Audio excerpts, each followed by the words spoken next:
السلام علیکم پیارے بچوں، مجھے امید ہے آپ سب خیریت سے ہیں۔ پیارے بچوں، آج میں پھر آپ کے سامنے آئی ہوں ایک نئے حرف اور نئے حرف کی کہانی کے ساتھ۔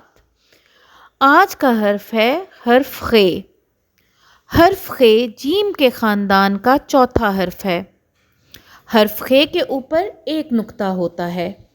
یہ دیکھیے، یہ ہے حرف خ کی ابتدائی شکل۔ جب بھی حرف خ کسی بھی دوسرے حرف سے پہلے لگتا ہے تو یہ اپنی ابتدائی شکل میں بدل جاتا ہے، اور جب بھی کسی بھی حرف کے آخر میں لکھا جاتا ہے تو اپنی اصل شکل میں ہی رہتا ہے۔ پیارے بچوں، حرف خ کی ابتدائی آواز ہوتی ہے خ۔ دوبارہ بولیں، خ۔ ایک دفعہ دوبارہ بولیے، خ۔ چلیں، آج ہم حرف خ کی کہانی سننے جا رہے ہیں۔ میرے ساتھ رہیں۔ خیمہ لگانے کے بعد بچوں نے خربوزے کھائے۔ انہوں نے خرگوش کو بھی خربوزہ کھانے کو دیا۔ سب بہت خوش تھے۔ بچوں میرے ساتھ رہیں اور ایک دفعہ کہانی کو دوبارہ سنیں۔ خیمہ لگانے کے بعد بچوں نے خربوزے کھائے۔ انہوں نے خرگوش کو بھی خربوزہ دیا۔ سب بہت خوش تھے۔ پیارے بچوں، میرے ساتھ ان الفاظ کو دوبارہ بولیں۔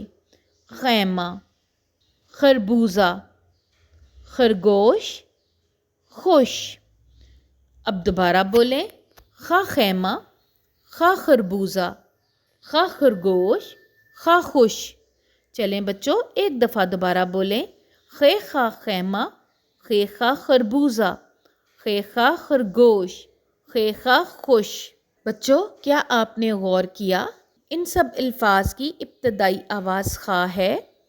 پیارے بچوں، اپنے ارد گرد سے کچھ اور ایسے الفاظ تلاش کریں جن کی ابتدائی آواز خ ہو، جیسا کہ خوبانی۔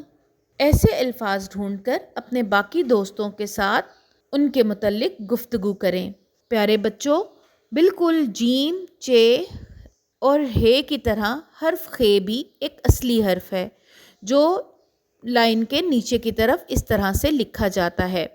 حرف خ کے اوپر ایک نقطہ ہوتا ہے۔ پیارے بچوں، چلیے جیم کے خاندان کی ایک دفعہ دوبارہ دہرائی کرتے ہیں۔ میرے ساتھ رہیں۔ جیم کے پیٹ میں ایک نقطہ، جیم کہتا ہے جا۔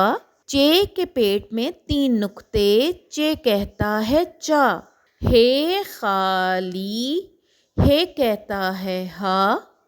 خ کے اوپر ایک نقطہ، خ کہتا ہے خا۔ ٹھیک ہے پیارے بچوں، اپنے حروف تہجی کی دہرائی کرتے رہیں اور حروف تہجی کے متعلق مزید سیکھتے رہیں۔ میں اگلی ویڈیو میں اگلی کہانی کے ساتھ آؤں گی۔ اپنا خیال رکھیں۔ اللہ حافظ۔